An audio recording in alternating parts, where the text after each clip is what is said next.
सचिवालय भवन का सबसे पहले फीता काट के लोकार्पण करेंगे। लोकार्पण करते हुए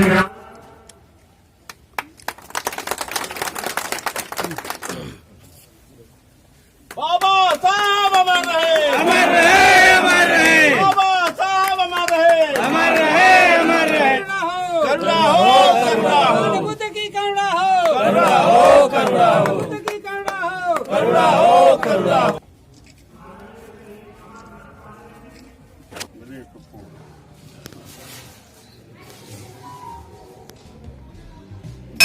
बाबा साहब भीमराव अंबेडकर की जन्म उत्सव पूरे भारत में हर्षोल्लास के साथ मनाया जा रहा है। इसी क्रम में ग्राम सभा सिकटौर में भी बाबा साहब भीमराव अंबेडकर जी की मूर्ति का अनावरण हुआ है, जिसमें पूरे राज्य मंत्री उत्तर प्रदेश एवं पूरे विधानसभा पिपराइच के विधायक श्री जितेंद्र जायसवाल उर्फ पप्पू भैया जी ने लोकार्पण किया, भव्य मूर्ति का लोकार्पण किया। उसके बाद मंदिर का भी इन्होंने माता काली का दर्शन किया और आगे चल के जनता का संबोधन भी करने वाले हैं। तो आइए हम बात करते हैं सीधा नेताजी से और जानते हैं कि बाबा साहब के लिए आज 14 अप्रैल के दिन क्या कहना चाहते हैं। देखिए, कोई भी महापुरुष जी जो भारत के संविधान में जी सभी लोगों को समान पद देने के कार्य किए, उसको तो नमन हमेशा करना चाहिए। क्योंकि आप बता दीजिए कि चाहे गरीब हुए, चाहे दलित हुए, चाहे हर समाज को, बाबा साहब की सोच को देखिए आप कि बाबा साहब की सोच क्या थी। सभी लोगों को समान अधिकार देने का कार्य उन्होंने किया। ये नहीं ऊंच नीच का भाव उन्होंने नहीं रखा, नहीं तो ये संविधान को लोग याद नहीं करते अगर ऊंच नीच की भावना अगर इसमें रहती तो। सर, बात करने से पहले हम आपको आपको ढेर सारा शुभकामनाएं भी दे रहा हूं कि आपने बहुत ही मेहनत किया पिपराइच विधानसभा में और अपने पिपराइच विधानसभा की सीट जीतते हुए पूरे प्रदेश में भारतीय जनता पार्टी की सरकार आपने बनाई। और दूसरी बात यह है कि एमएलसी का चुनाव भी आप लोगों ने मेहनत करके जीत हासिल की, इसके लिए ढेर सारी बधाइयां आपको। सर, हम बात करेंगे कि 1 साल बीत गया ग्राम प्रधानी का और इसमें देखा गया कि 1 साल में ये ग्राम सभा सिकटौर पूरे चारगांवा ब्लॉक में नंबर 1 स्थान हासिल किया है प्रधान प्रतिनिधि राकेश सिंह जी के नेतृत्व में। सर, इनके विकास कार्यों को लेकर आप क्या कहना चाहेंगे इनके बारे में? देखिए, विकास कार्य कोई भी जनप्रतिनिधि होता है, उसका मेन लक्ष्य होना चाहिए कि विकास कार्य करा सके, उसको किसी से लड़ना पड़े, लड़ के लाना चाहिए। अब तो सरकार हर गांव सभा को इतना मालेमाल कर दी है कि किसी विधायक की आवश्यकता ही नहीं है अगर सही ढंग से वहां के सेक्रेटरी रहें, लेखपाल रहें।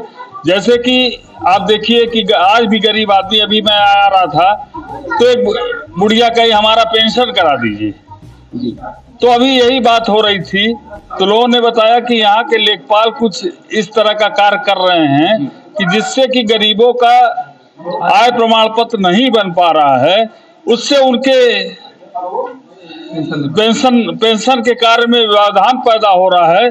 तो इसके लिए मैं बात करके गोरखपुर कमिश्नर साहब से, चाहे डीएम साहब से, इस तरह का कार्य करा दूंगा कि इन लोगों को जो दिक्कत आ रही है वो दिक्कत खत्म हो जाए। सर, हम बात करेंगे कि प्रधान जी दलित बस्ती में बाबा साहब भीमराव अंबेडकर जी की प्रतिमा लगवाए हैं, जिसका आपने लोकार्पण किया। सर, क्या कहना चाहेंगे इनको लेकर? देखिए, अगर इसी तरह से प्रधान हो जाए,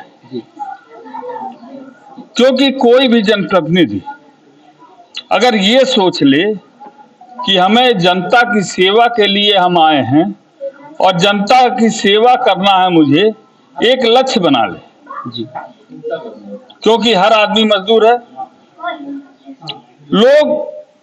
कोई भी जनप्रतिनिधि जब पद पर आ जाता है तो बहुत से लोग उसे अपना रोजगार बना लेते हैं, कमाने का संसाधन बना लेते हैं। जो आदमी इस चीज में नहीं रहेगा कि वो अपने कमाने के संसाधन में नहीं रहेगा, तो जनता के लिए जरूर कार्य करेगा। और मैं इनको बधाई देता हूं, प्रधान प्रतिनिधि को, राकेश सिंह जी को, कि जिस तरह से उन्होंने दलित बस्ती चाहे पूरे सिक्टोर में, मैं वहां से बाजार से चला हूं, लेकिन कोई भी ऐसी जगह नहीं मिली कि जहां पर भी आरसीसी रोड न बनी हो। ये बहुत ही सौभाग्य की बात है, इस गांव के सौभाग्य की बात है कि राकेश सिंह जैसे प्रधान मिले हैं।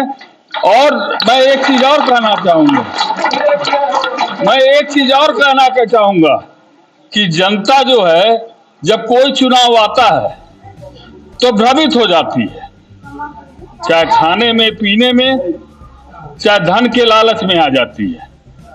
मैं ये नहीं कहता, आज सबकी सुनिए, लेकिन जिस समय अंदर वोट डालने जाइए ये सोच लीजिए कि हमें विकास करने वाला चाहिए कि विनाश करने वाला चाहिए, ये सोच के आप वोट करिए। जी मंत्री जी, एक छोटा सा सवाल। हाँ। जैसे कि हर 14 अप्रैल के बाबा जी का जन्म उत्सव हर्षोल्लास के साथ मनाया जा रहा था, ठीक है। लेकिन इस बार हाँ। गवर्नमेंट छुट्टियां हुई हैं। हाँ। सरकार ने इस बार 14 अप्रैल को गजिस्ट्रेट छुट्टी अलाउ की है। हाँ। इसको लेके सरकार को क्या कहना चाहेंगे? मैं सरकार को बधाई देता हूं कि कम से कम जिस बिरादरी के, चाहे जिसके भी, जो लोग अपने बिरादरी के नेता समझते हैं, चाहे उनको आदर्श समझते हैं, उनका आदर होना चाहिए।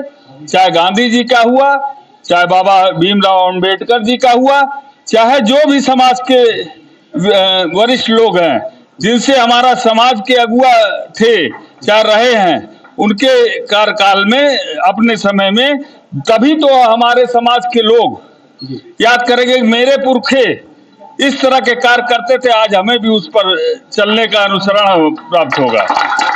आइए प्रधान जी से बात करते हैं। प्रधान जी, हम आपसे बात करेंगे, राकेश सिंह जी से बात करते हैं। प्रधान जी, आपके बुलाने पे और इतने बड़े भव्य कार्यक्रम में पूरे मंत्री और पूरे विधायक जितेंद्र जायसवाल जी का आगमन हुआ है, पप्पू भैया जी का, क्या कहेंगे इनके लिए? मैं अपने और इस ग्राम सभा की सारी जनता की तरफ से माननीय मंत्री जी का दिल से आभार व्यक्त करता हूं कि मैं अब शब्द नहीं है कि आभार व्यक्त करने के लिए कि मैंने एक बार जाने में इन्होंने मेरा निमंत्रण स्वीकार करके यहाँ आने के लिए मुझे आश्वासन दिया। मैं इनके उसके लिए बहुत ही आभारी, आजीवन आभारी रहूंगा। आपका ग्राम सभा प्रथम स्थान पे आया इस बार पूरे ब्लॉक में। जी जी। तो मैं जानना चाहूंगा, यहाँ की जनता भी जानना चाहेगी कि आगे आपकी सोच क्या है, कहाँ तक लेके जाने वाले अपने ग्राम सभा के विकास को? सोच तो जब काम किया जाता है अपने आप सोच बनती जाती है। हमारा जब हरिजन बस्ती में हम काम शुरू किए थे तो हमारे दिमाग में नहीं था कि हम वहाँ अंबेडकर मूर्ति लगा पाएंगे, लेकिन जब हम वहाँ काम किए तो वहाँ की आवश्यकता हम देखे कि ये काम कर देने से यहाँ सफाई या लोगों की सामर्थ्य एक जुटता बनेगी, तब वह मूर्ति का भी अनावरण हमारे स्थापना कराया। तो काम करने के बाद ही सारी सोच बदलती जाती है। काम कर। धन्यवाद प्रधान जी। चूंकि प्रमुख जी हैं साथ में, हम प्रमुख जी से बात करेंगे। जी प्रमुख जी नमस्कार। बात जैसे मैं प्रमुख प्रतिनिधि चरगावा हूँ, जैसे मैं सुनता था प्रधान जी के कार्यों के बारे में, लेकिन आज देख के बड़ी खुशी हुई कि कम से कम इतना सराहनीय कार्य प्रधान जी ने किया है। हम लोग गली गली घूमे भी हैं और मानक, जो मानक होता है, अच्छे मानक से और इतनी अच्छी सड़कें बनी हैं, इसके लिए मैं प्रधान जी को बहुत बहुत धन्यवाद देना चाहूँगी। बाबा साहब के लिए क्या कहना? आज बाबा साहेब के जन्म दिवस पे मैं उनको नमन करता हूँ और आज हम लोगों के लिए सौभाग्य का दिन है कि जो हमारे संविधान के रचयिता हैं उनका जन्म दिवस है आज, उसको आज हम लोग धूमधाम से मना रहे हैं और इसी तरह आगे भी हम लोग मनाते रहेंगे। धन्यवाद।